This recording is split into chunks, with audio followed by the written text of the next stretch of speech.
Winter of 1887. The blizzard howled through Wyoming Territory like a banshee's cry, claiming lives and breaking hearts.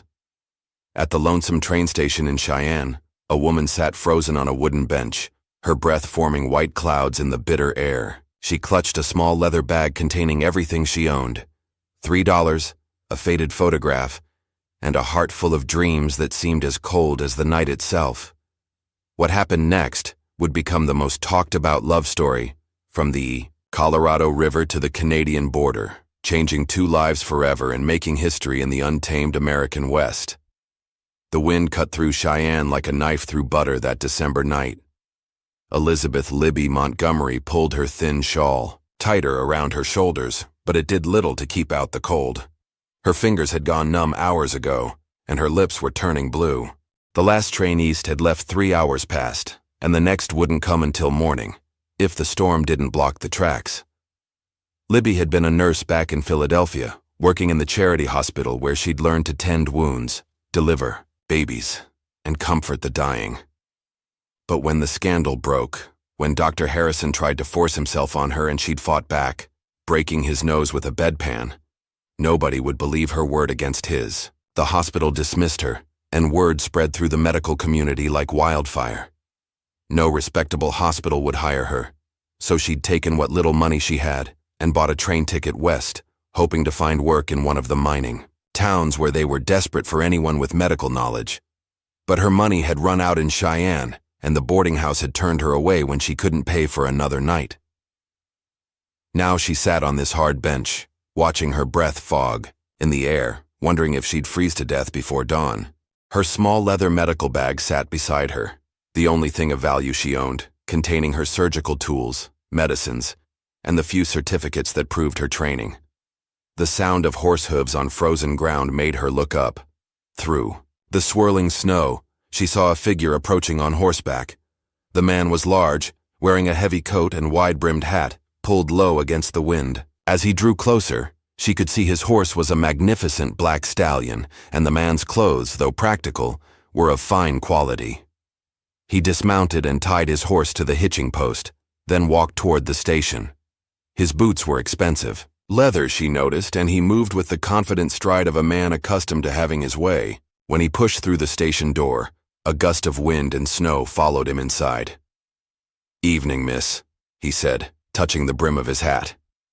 His voice was deep and warm, with the slight drawl of someone who'd spent time in Texas. "Mighty cold night to be sitting out here alone."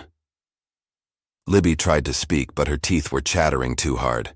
She managed a small nod. The man studied her with concerned eyes. He was perhaps 30 years old, with dark hair and a mustache, and despite the rough weather, he was clean-shaven and well-groomed. His face was weathered from years in the sun, but his eyes were kind. "Name's Jack Thornton," he said, pulling off his gloves. "I own the Double T Ranch about 20 miles north of here. Been in town on business and was heading home. When I saw you through the window." He noticed her medical bag and the way she was dressed. Her clothes were quality but worn, and she had the bearing of an educated woman despite her obvious poverty. "Are you a doctor, miss?" he asked gently. "Nee, nurse," Libby managed to say through chattering teeth. "Elizabeth Montgomery, from Philadelphia." Jack's eyes widened. A trained nurse was rarer than gold in Wyoming Territory. Most towns were lucky to have a barber who could pull teeth and set bones. "Miss Montgomery, you're going to freeze to death if you stay here much longer," he said, his voice filled with concern. "The storm's getting worse, and this station isn't heated. Please, let me take you somewhere warm." Libby looked at him with a mixture of hope and wariness. She'd learned not to trust men too easily, but she was desperate. And something about this Jack Thornton seemed different from the men she'd known back east. There was a gentleness in his manner despite his obvious strength. I don't have money for a hotel," she admitted, her voice barely above a whisper. "That's not your concern right now," Jack said firmly. "Getting you warm and fed is what matters. We can sort out the rest later." He shrugged out of his heavy coat and wrapped it around her shoulders. The warmth of it, still carrying his body heat, made her gasp with relief. The coat smelled of leather, horses, and something else, perhaps pine soap. "Can you walk?" he asked. Libby tried to stand, but her legs were too stiff from the cold. Without hesitation, Jack scooped her up in his arms, her medical bag included. She was light as a feather, he thought, and trembling like a leaf in a windstorm. "The hotel's just across the street," he said, carrying her toward the door. "We'll get you warmed up and fed, and then you can tell me what brings a trained nurse to Wyoming Territory in the middle of winter." As they stepped out into the storm, Libby found herself pressed against Jack's chest, his strong arms holding her securely. For the first time in months, she felt safe. She didn't know this man, didn't know his intentions, but somehow she trusted him. Maybe it was the desperate situation, or maybe it was something in his eyes, a kindness she hadn't seen in far too long. Before we roll back time, tell us where you're tuning in from, and hit subscribe for more Wild West tales. The Cattleman's Hotel was the finest establishment in Cheyenne, and when Jack Thornton walked through the front door carrying a half-frozen woman, every head in the lobby turned. The desk clerk, a thin man named Perkins, hurried over with obvious concern. "Mr. Thornton, sir, what happened?" "Found this lady at the train station near frozen to death," Jack said, still holding Libby in his arms. "I need your best room, and send up hot food, coffee, and plenty of blankets. Also get Doc Williams if he's still in town." "Right away, sir," Perkins said, grabbing a key from the board. "Room 12, second floor. Shall I help carry her?" "I've got her," Jack replied, heading for the stairs. Libby was aware of the stairs, and whispers as Jack carried her through the hotel, but she was too cold and exhausted to care about her reputation. The warmth of the building was making her fingers and toes tingle painfully as feeling returned to them. Jack carried her into a spacious room with a large bed, a fireplace, and fine furniture. He set her gently on a chair by the fire and immediately began building up the flames. "The hotel will send up some ladies' clothes," he said, not looking at her as he worked with the fire. "Yours are damp from the snow. We need to get you warm and dry." A knock at the door announced the arrival of hot coffee, soup, and blankets. Jack tipped the boy generously and sent him away, then poured Libby a cup of coffee with hands that were surprisingly gentle for their size. "Drink this slowly," he said, wrapping a blanket around her shoulders. "Too much heat too fast can be dangerous." Libby sipped the coffee gratefully, feeling warmth spread through her chest. "You seem to know something about medicine yourself," she observed, her voice growing stronger. Jack smiled. "You learn a few things running a ranch. Men get hurt, animals get sick, and the nearest doctor might be 100 miles away." He pulled up another chair and sat across from her. "But I'm no trained nurse. What brought you west, Miss Montgomery? If you don't mind my asking." Libby studied his face in the firelight. He had honest eyes, she decided, and after what he'd done for her tonight, he deserved some explanation. "I worked in a hospital in Philadelphia," she said carefully. "There was trouble. A doctor who wouldn't take no for an answer. When I defended myself, I was dismissed. No hospital back east would hire me after that." Jack's jaw tightened, and she saw anger flash in his eyes. "A man forced himself on you?" "He tried to," Libby said. "I broke his nose with a bedpan."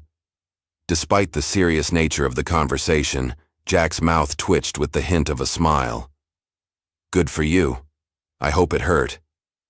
"It did," Libby said, and, for the first time in months, she almost smiled too.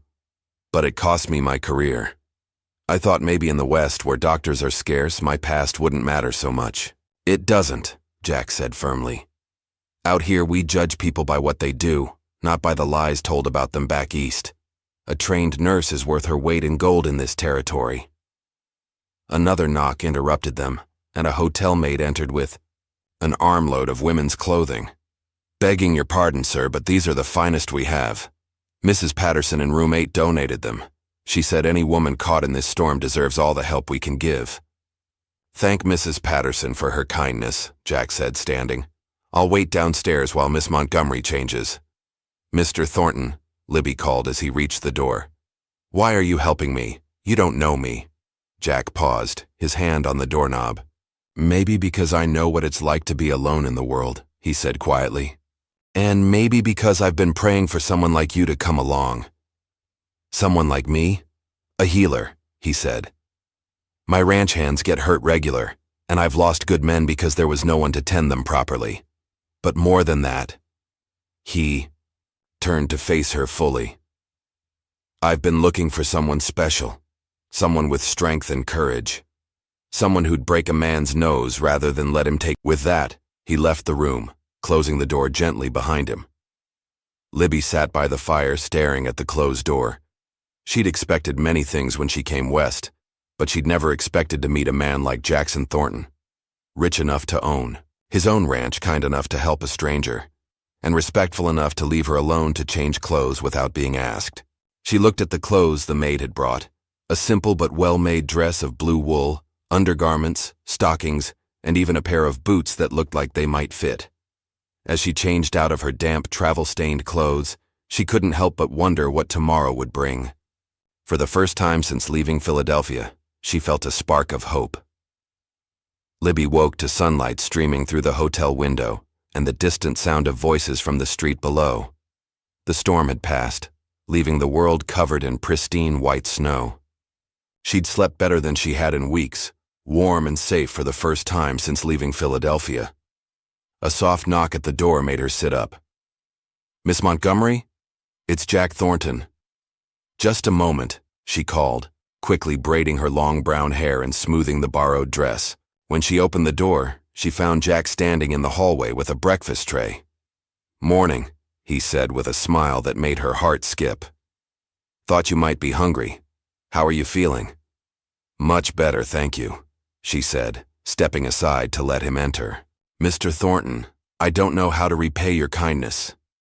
"Jack," he corrected, setting the tray on the small table by the window. "And you don't owe me anything, though I was hoping we might talk about your plans." They sat across from each other, as Libby ate the hearty breakfast of eggs, bacon, biscuits, and jam. The food was delicious, and she realized how long it had been since she'd had a proper meal. "I don't have many plans," she admitted. "I was hoping to find work in one of the mining camps, but I'm not sure how to get there, or even which camps might need a nurse." Jack leaned back in his chair, studying her. "Mining camps are rough places for a woman alone. Dangerous, too. Most of those men haven't seen a decent woman in months, and they don't always remember their manners." "I can take care of myself," Libby said with quiet determination. "I'm sure you can," Jack agreed. "But there might be another option. My ranch covers 50,000 acres, and I employ about 60 men year-round. During roundup and branding season, that number goes up to nearly 100. These men work hard and get hurt regular. Broken bones, cuts, burns, snake bites, you name it." Libby set down her coffee cup, interested. "You're offering me work?" "I'm offering you a position as the ranch's nurse," Jack said. "Good pay, comfortable quarters, and all the medical supplies you need. You'd have your own cabin near the main. House and Cookie, that's our cook, would make sure you're well fed." It sounded almost too good to be true. "What would you expect in return?" Jack's expression grew serious. "Honest work for honest pay. Tend the men when they're hurt, help with difficult births among the livestock when needed, and maybe teach some of the hands basic first aid. Nothing more than that. And you'd expect nothing personal." Understanding dawned in Jack's eyes.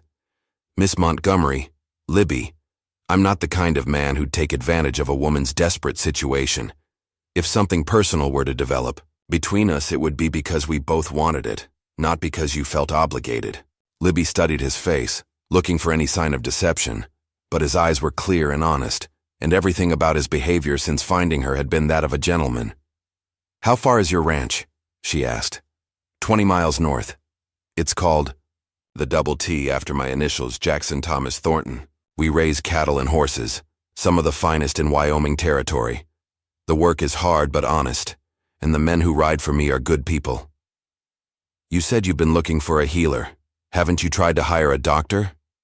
Jack laughed, but there was no humor in it. "I've tried. Posted notices in newspapers from Denver to Kansas City. Most doctors want to practice in towns where they can build a profitable practice treating wealthy patients. Ranch work is too uncertain, too dangerous, and not profitable enough for most of them. But you'd hire a woman? I'd hire anyone with the skills and courage to do the job," Jack said firmly. Out here we care more about what a person can do than whether they wear pants or a dress. Libby considered the offer. It was better than anything she'd dared hope for, but it seemed too perfect. There had to be a catch. "What aren't you telling me?" she asked. Jack smiled appreciatively. Smart as well as skilled. "All right, here's the truth of it. The Double T is a working ranch, not a fancy estate. The winters are hard, the summers are hot, and we're 20 miles from the nearest town. You'd be the only woman on the ranch most of the time except for Cookie's wife Martha, who helps in the kitchen. It can be lonely." "I've been lonely in cities full of people," Libby said quietly. "At least ranch loneliness would be honest." "There's something else," Jack continued. "I'm not just the owner of the Double T. My family has money, quite a bit of it. My father made a fortune in shipping before the war, and I've done well with investments in addition to the ranch. Some people might say you're trying to catch yourself a wealthy husband." Libby's chin came up defiantly. "Let them say what they want. I know my own heart and intentions." "I believe you do," Jack said softly, "but I wanted you to know what you might be walking into." They sat in comfortable silence for a moment, watching the snow-covered street through the window. Finally, Libby spoke. "When would you want me to start?" Jack's face lit up with a smile that transformed his weathered features. "Does that mean you'll take the position?" "It means I'll try it," Libby said carefully. "If it doesn't work out for either of us, I'll move on with no hard feelings." "Fair enough," Jack said, standing and extending his hand. "Welcome to the Double T, Nurse Montgomery." As Libby shook his hand, she felt a spark of electricity pass between them. From the look in Jack's eyes, he felt it too. This job might be more complicated than she'd thought, but for the first time in months, she was looking forward to the future. The ride to the Double T Ranch took 3 hours through snow-covered countryside that took Libby's breath away. Jack had bought her a warm coat, riding boots, and other necessities in Cheyenne, refusing to take no for an answer when she protested the expense. "Consider it an advance on your salary," he'd said with a grin that was becoming familiar. Now, as they rode side by side through the Wyoming wilderness, Libby felt a sense of freedom she'd never experienced back east. The landscape was vast and beautiful, with snow-capped mountains in the distance and endless sky overhead. Jack pointed out landmarks along the way, a creek where they watered their horses, a grove of cottonwood trees that provided shelter during summer roundups, and finally, the boundary markers of the Double T. "There she is," Jack said with obvious pride as they crested a hill. Libby gasped at the sight below them. The Double T Ranch sprawled across a valley like a small town. The main house was large and well-built, constructed of logs and stone with a wide front porch. Nearby stood a bunkhouse, stables, corrals, a blacksmith shop, and various other outbuildings. Smoke rose from several chimneys, and she could see men working despite the cold weather. "It's beautiful," she said honestly. "Wait until spring," Jack replied. "When the grass is green and the wildflowers are blooming, there's no prettier sight in all of Wyoming." As they rode into the ranch yard, men began emerging from various buildings to greet them. Word of Jack's mission to town had obviously spread, and they were all curious about the woman riding beside their boss. "Boys," Jack called out as he dismounted, "I want you to meet Miss Elizabeth Montgomery. She's our new nurse." A cheer went up from the assembled men, and Libby felt her cheeks redden. One grizzled cowboy with gray whiskers stepped forward. "Name's Tom Bradley, miss. I'm the foreman here. Can't tell you how glad we are to have someone with medical training on the ranch." "Thank you, Mr. Bradley," Libby said as Jack helped her down from her horse. "I hope I can be of help." "Oh, you will be," said another man with a bandaged hand. "I cut myself on some barbed wire yesterday, and it's been paining me something fierce." "I'll take a look at it after I get settled," Libby promised. Jack led her toward a small but well-built cabin about 50 yards from the main house. "This will be your home," he said, opening the door. The cabin was simple but comfortable, with a main room that served as both living area and office, a small bedroom, and a kitchen with a wood stove. A fire had already been lit in the fireplace, and the rooms were warm and welcoming. "Cookie's wife Martha stocked the kitchen with supplies," Jack explained, "and I had some of the boys bring over furniture and linens. If you need anything else, just let me know." Libby walked around the cabin, touching the simple wooden furniture and admiring the view from the windows. One looked toward the mountains, another toward the main house and ranch buildings. It was perfect. "There's one more thing," Jack said, leading her to a room she hadn't noticed. "I thought you might need this." He opened the door to reveal a fully equipped medical office. There was an examination table, cabinets full of supplies, surgical instruments, and medicines. Everything was clean and well organized, better equipped than some hospitals she'd worked in back east. "Jack," she breathed, overwhelmed. "This must have cost a fortune." "A good nurse is worth a fortune," he said simply. "Besides, I ordered most of this months ago, hoping I'd eventually find someone to use it." Libby felt tears prick her eyes. After months of rejection and hardship, this kindness was almost too much to bear. "Thank you," she whispered. "Don't thank me yet," Jack said with a smile. "Wait until you've seen what some of these cowboys can do to themselves. You'll earn every penny of your salary." As if to prove his point, there was a knock at the door. Tom Bradley entered, supporting a young cowboy who was hopping on one foot. "Sorry to bother you, miss, but Billy here just got stepped on by his horse," Tom said. "Bring him into the medical room," Libby said, immediately shifting into professional mode. "Let's get that boot off and see what we're dealing with." As she examined Billy's injured foot, bruised but not broken, thankfully, Libby was aware of Jack watching from the doorway. When she looked up after bandaging the foot and giving Billy instructions for care, she found him smiling. "What?" she asked. "Nothing," he said.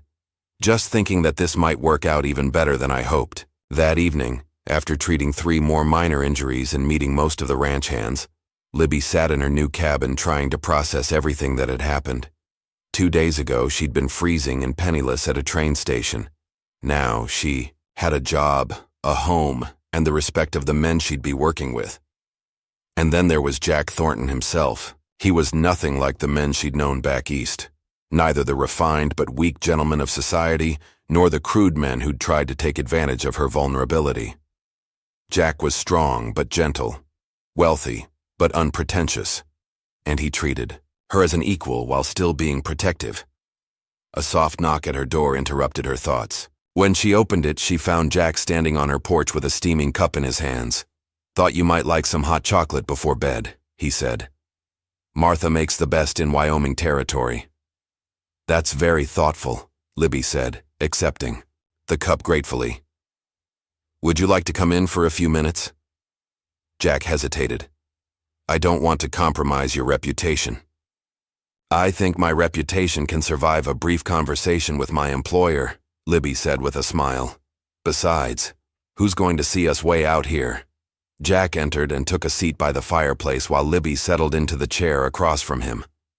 The hot chocolate was indeed delicious, rich and warming. "How are you settling in?" he asked. "Better than I dared hope," she admitted. "The men have been very respectful, the cabin is perfect, and that medical room is better equipped than some city hospitals." "Good," Jack said, then fell silent, staring into the fire. "What is it?" Libby asked, sensing something troubling him. "I want to be honest with you about something," he said finally. "When I found you at that train station, it wasn't entirely by chance." Libby set down her cup, suddenly wary. "What do you mean?" "I'd been in town on business, yes, but I was also making inquiries about finding a nurse or doctor for the ranch. The hotel clerk mentioned that a woman with medical training had been asking about work earlier that day. I went to the station, hoping to find you." "So you knew who I was?" "I knew a trained nurse was supposed to be on the evening train from the east," Jack said. "I didn't know your name or your circumstances until I found you there." Libby considered this. "Why didn't you tell me earlier?" "Because I wanted you to take the job based on its merits, not because you felt obligated to the man who rescued you." It made sense, and Libby found herself respecting him even more for his honesty. "Is there anything else I should know?" Jack met her eyes directly. "Just this. I'm attracted to you, Libby.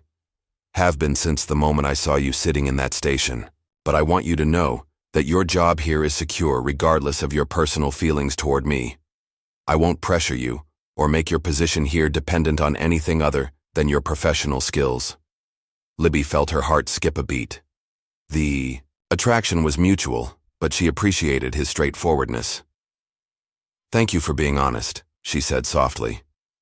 And for the record, the attraction isn't one-sided. They looked at each other across the firelight, both aware that something significant was beginning between them. But they also both knew it was too soon, too complicated by their employer-employee relationship. Well, Jack said, standing, I should let you get some rest. Tomorrow, Cookie wants to show you around the kitchen gardens, and Martha's eager to give you the full tour of the ranch. Jack, Libby called as he reached the door. Thank you for everything. I haven't felt this hopeful about the future in a very long time. Neither have I, he said quietly. And then he was gone, leaving Libby alone with her thoughts, and the warm glow of possibility. Spring came early to Wyoming Territory that year. And with it, Libby settled into her new life at the Double T Ranch. She treated everything from broken bones to snake bites, delivered foals and calves, and even helped Martha in the kitchen garden when her medical duties were light. The Cowboys had come to trust and respect her, often seeking her advice on matters that had nothing to do with medicine. But it was her growing relationship with Jack that occupied most of her thoughts. He was careful to maintain professional boundaries during the day, but their evening conversations on her cabin porch had become a cherished routine. They talked about everything: his dreams for the ranch, her experiences back east, their hopes for the future. One evening in late April, as they sat watching the sunset paint the mountains gold and purple, Jack brought up a subject that had been weighing on his mind. Libby, there's something I need to tell you about my past, he said, his voice unusually serious. She set down her coffee cup and gave him her full attention. What is it? I was married before, Jack said quietly. Her name was Rebecca. We were childhood sweethearts back in Texas, married when I was 22. Libby felt a stab of jealousy, followed immediately by guilt. Of course, a man like Jack would have been married before. What happened to her? She asked gently. Fever took her 3 years ago, Jack said, pain evident in his voice. We'd been trying to have children, but it never happened. When she died, I thought my chance at happiness died with her. I'm sorry, Libby said, reaching over to squeeze his hand. She must have been very special. She was, Jack agreed. But she was also nothing like you. Rebecca was gentle and delicate, content to stay home and tend her flowers. You're strong, independent, willing to face challenges head on. I love that about you. Libby's heart stopped. Jack, I know it's too soon, he said quickly. I know, we work together, and that complicates things. But I can't pretend anymore that my feelings for you are just professional respect. Mine aren't either, Libby admitted. But you're right. It is complicated. What would the men think? What would people in town say? I don't care what they say, Jack said firmly, but I care what you think, what you want. Before Libby could answer, Tom Bradley came running up to the cabin, his face pale with worry. Boss, Miss Libby, there's been an accident. Lightning spooked. The horses, and young Danny got trampled. He's hurt bad. Libby was on her feet instantly, her personal feelings pushed aside by professional duty. Where is he? Bunkhouse, Tom replied. Cookie and some of the boys carried him there. Libby ran to the medical room to grab her supplies while Jack saddled horses to ride for the doctor in Cheyenne. But when she reached the bunkhouse and saw Danny's injuries, she knew there wasn't time to wait for the doctor. The 18-year-old cowboy was unconscious, his chest crushed and his breathing labored. Internal bleeding was obvious, and Libby knew she had to operate immediately or lose him. Clear a table, she ordered the gathered men. I need lots of light, hot water, and clean sheets. Tom, I need you to assist me. Miss Libby, Tom said uncertainly. Shouldn't we wait for the doc? He'll be dead before the doctor gets here, Libby said firmly. I've done this surgery before. We can save him, but we have to act now. For the next 3 hours, Libby worked over Danny's broken body, repairing internal damage and setting bones. The cowboys watched in awed silence as she performed what seemed like miracles with her skilled hands. When she finally stepped back, exhausted but triumphant, Danny's breathing was steady, and his color had improved. "He'll live," she announced, and the bunkhouse erupted in cheers. Jack, who had returned with the doctor an hour earlier, watched from the doorway with undisguised admiration. When the doctor examined Danny and pronounced Libby's work as fine as any surgeon in Denver could have done, Jack's pride was evident to everyone present. Later that night, after Danny had been moved to the cabin next to Libby's for easier monitoring, she and Jack finally had a chance to talk. "What you did tonight," Jack said as they sat on her porch in the moonlight. "It was incredible. You saved that boy's life." "It's what any trained nurse would have done," Libby said modestly. "No," Jack said firmly. "It's what you did, and it's why I love you." There it was, out in the open. Libby looked at this man who had rescued her from freezing, given her a home and meaningful work, and now looked at her as if she were the most precious thing in the world. "I love you too," she said simply. Jack leaned over and kissed her then, gentle and sweet under the star-filled Wyoming sky. When they broke apart, both were breathing hard. "Marry me, Libby," Jack said. "I know it's fast. I know it's complicated. But I can't imagine my life without you now." "Jack," Libby began, but he held up a hand. "You don't have to answer tonight," he said. "Just promise me you'll think about it." "I will," she promised, though in her heart she already knew her answer. Word of Jack's proposal spread through the ranch faster than wildfire, and to Libby's surprise, the reaction was overwhelmingly positive. The cowboys had come to love and respect her, and they could see how happy she made their boss. Even Tom Bradley, initially skeptical about having a woman on the ranch, gave the match his wholehearted approval. "Never seen the boss smile so much," he told Libby one morning as she checked on Danny's recovery. "You're good for him, miss. Good for all of us." The wedding was planned for the first Saturday in June, and it became the social event of the season in that part of Wyoming Territory. Cowboys from neighboring ranches, townspeople from Cheyenne, and even some of Jack's business associates from Denver came to witness the union of the millionaire rancher and his nurse. Libby wore a dress of ivory silk that Jack had ordered specially from San Francisco, and Martha had woven wildflowers from the prairie into her hair. She looked radiant as she walked down the makeshift aisle between the ranch buildings, with Tom Bradley proudly escorting her in place of the father she'd lost years earlier. Jack waited at the altar they'd constructed on the front porch of the main house, dressed in his finest black suit, but looking more nervous than Libby had ever seen him. When their eyes met, however, his nervousness disappeared, replaced by a smile of pure joy. The ceremony was performed by the circuit preacher who traveled through the territory, and his words about love, commitment, and partnership seemed especially meaningful, given how Jack and Libby had found each other. "Do you, Jackson Thomas Thornton, take Elizabeth Rose Montgomery to be your lawfully wedded wife, to have and to hold, in sickness and in health, for richer or poorer, for better or worse, as long as you both shall live?" "I do," Jack said firmly, his voice carrying clearly across the assembled crowd. "And do you, Elizabeth Rose Montgomery, take Jackson Thomas Thornton to be your lawfully wedded husband, to have and to hold, in sickness and in health, for richer or poorer, for better or worse, as long as you both shall live?" "I do," Libby replied, her voice strong and sure. When the preacher pronounced them husband and wife, Jack's kiss was passionate enough to draw cheers and whistles from the cowboys. Libby blushed, but didn't pull away, secure in the love they shared. The celebration that followed was legendary.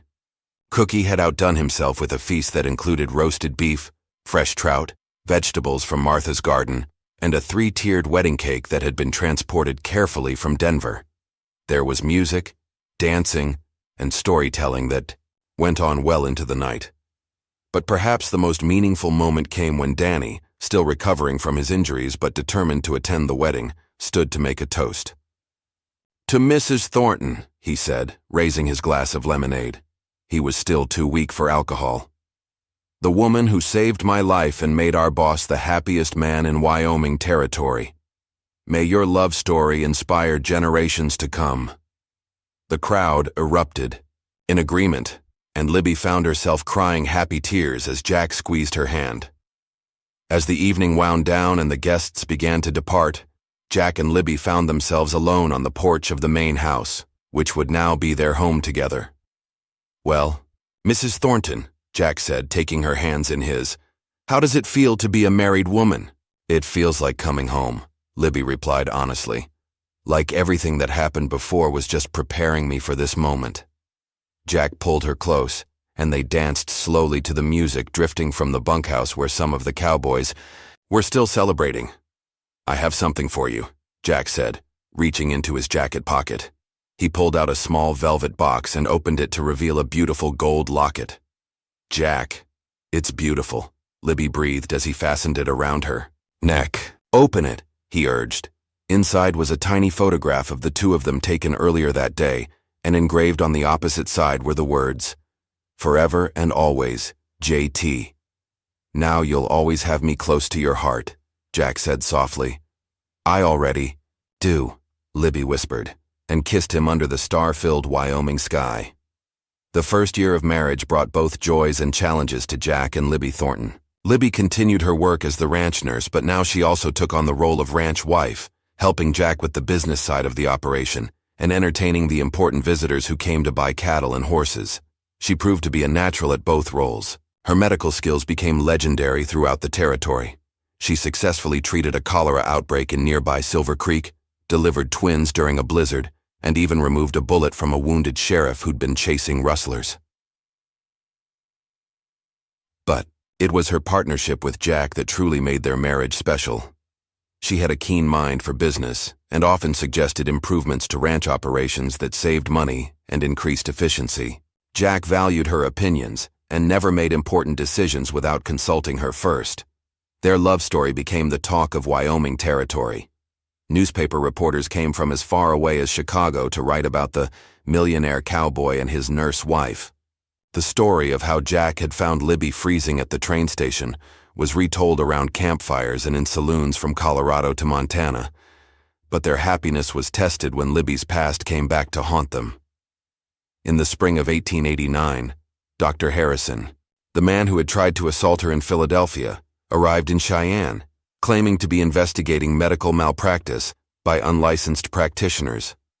"He's come to cause trouble," Libby told Jack as they sat in their bedroom, reading the telegram that had warned them of Harrison's arrival. "He's never forgiven me for what I did to him."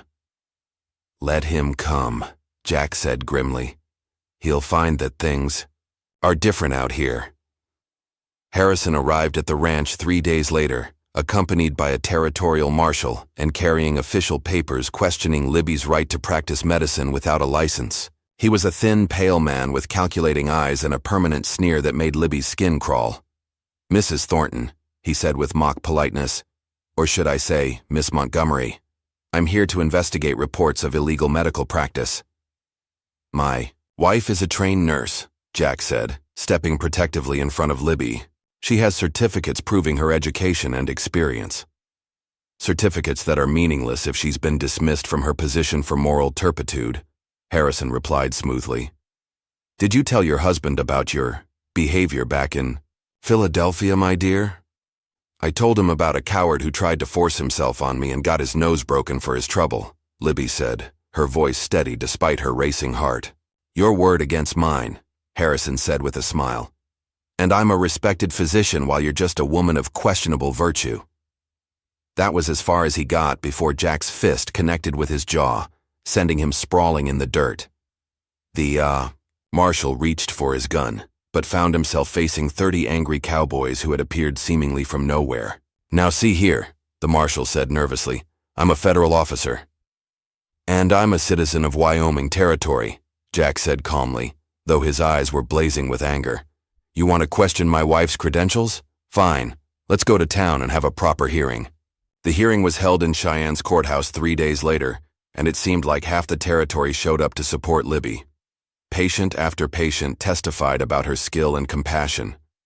The doctor from Cheyenne spoke eloquently about her surgical abilities. Even the territorial governor, who had met Libby at a social function, sent a letter praising her contributions to the territory's medical care. Harrison's accusations fell apart under scrutiny. It was revealed that he had been dismissed from his own hospital position for drinking and incompetence, and that he had harbored a grudge against Libby for years. When Tom Bradley testified about how Libby had saved Danny's life, performing surgery that no one else in the territory could have done, the judge's decision was swift and decisive.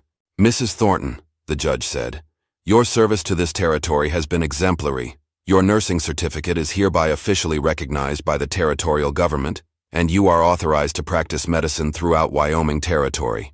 As for you, Dr. Harrison, I suggest you leave our territory immediately, before these good people decide to show you the same hospitality you've shown their beloved nurse." The courtroom erupted in cheers, and Libby found herself swept up in Jack's arms as he spun her around in celebration. "It's over," he whispered in her ear. "He can't hurt you anymore." "We did it together," Libby replied, looking into his eyes. "We can face anything together." That night, as they celebrated with their friends and neighbors, Libby realized that her love story with Jack had become something bigger than just their personal happiness. They had become symbols of the American dream, the idea that in the West, people could reinvent themselves, that hard work and love could overcome any obstacle. By 1892, 5 years after their marriage, Jack and Libby Thornton had become one of the most influential couples in Wyoming Territory. The Double T Ranch had expanded to over 100,000 acres, and their cattle and horses were renowned throughout the West. But it was their contributions to the community that truly set them apart. Libby had established the first real hospital in the territory, a modern facility in Cheyenne that served patients from hundreds of miles around. She had also started a nursing school, training young women to provide medical care in remote areas. Her innovations in frontier medicine had been written about in medical journals back east, and she had been invited to speak at medical conferences in Boston and New York. Jack had become a political force as well, serving in the territorial legislature and advocating for statehood. He had also invested in railroads, mining, and other businesses that brought prosperity to the region. But perhaps his greatest achievement was the town he had built on the southern border of the ranch, Thornton, Wyoming, complete with schools, churches, shops, and homes for the families of his employees. Their love story had indeed made history, inspiring countless others to take chances on love and new beginnings. But their greatest joy came from the 3 children they had been blessed with, twin boys born in 1890, followed by a daughter in 1892. Little Thomas and Jackson Jr. were already showing signs of their father's love for the land and their mother's compassionate nature. Baby Rebecca, named for Jack's first wife with Libby's blessing, was the light of their lives. "She's going to be a healer like her mother," Jack said one evening as they watched their daughter sleep in her crib. "Look at those gentle hands." "Or a rancher like her father," Libby replied with a smile. "Those hands look strong enough to handle horses."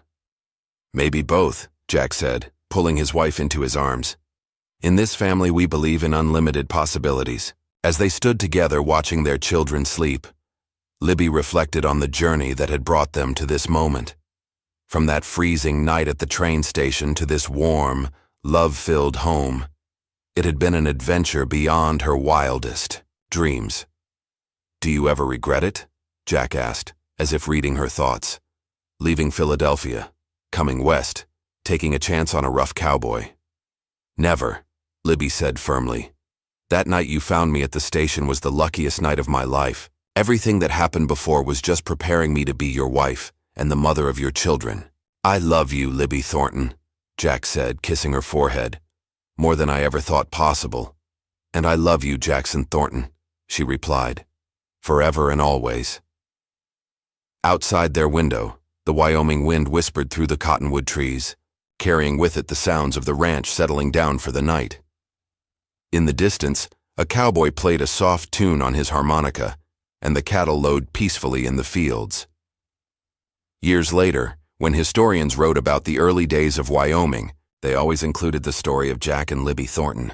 Their love story became legend, told and retold around campfires and in books, inspiring generations of Americans to believe in the power of love to overcome any obstacle. The Double T Ranch continued to thrive under their children's leadership. Thomas became a respected cattleman, and served as Wyoming's first state senator. Jackson Jr. became a doctor, following in his mother's footsteps, and established hospitals throughout the growing state. Rebecca married a fellow rancher and raised 6 children of her own, passing down the family stories of courage, love, and perseverance. The town of Thornton grew into a thriving city, and the hospital Libby founded became a major medical center.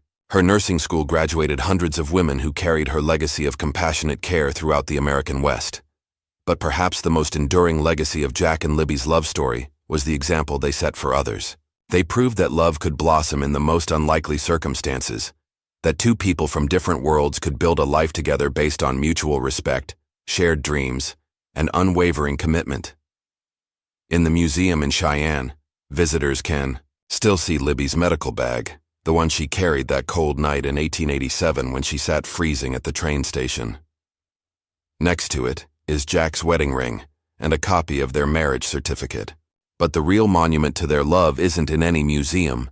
It's in the hundreds of couples who found inspiration in their story, who took chances on love, who built lives together in the American West. The plaque in the museum reads, Jackson and Elizabeth Thornton, proof that love can conquer all and that the greatest adventures begin with a single act of kindness. And in the graveyard on the hill overlooking the Double T Ranch, 2 headstones stand side by side under the big Wyoming sky. Jack died in 1923 at age 86, and Libby followed him just 3 months later, unable to bear life without her beloved husband. They are buried together as they lived, hand in hand, heart to heart, their love story complete but their legend eternal. The inscription on their shared headstone, chosen by their children, reads simply, Forever and always. A love that made history. Even today, more than a century later, visitors come to Wyoming to see where the famous love story began. They visit the site of the old train station in Cheyenne, tour the Double T Ranch, now a museum, and walk through the town of Thornton. And they leave inspired by the story of a millionaire cowboy who found a freezing nurse at a train station and discovered that sometimes the greatest treasures are found in the most unexpected places. The legend of Jack and Libby Thornton lives on, a testament to the power of love, the promise of the American West, and the truth that every great love story begins with someone caring enough to reach out to a stranger in need. Their love story truly did make history, proving that in the land of endless possibilities, love is the greatest adventure of all. Now that you've watched the full story, we'd really appreciate it if you could rate it out of 10 in the comments. Your thoughts help us improve and ensure we're bringing you the kind of storytelling you truly enjoy.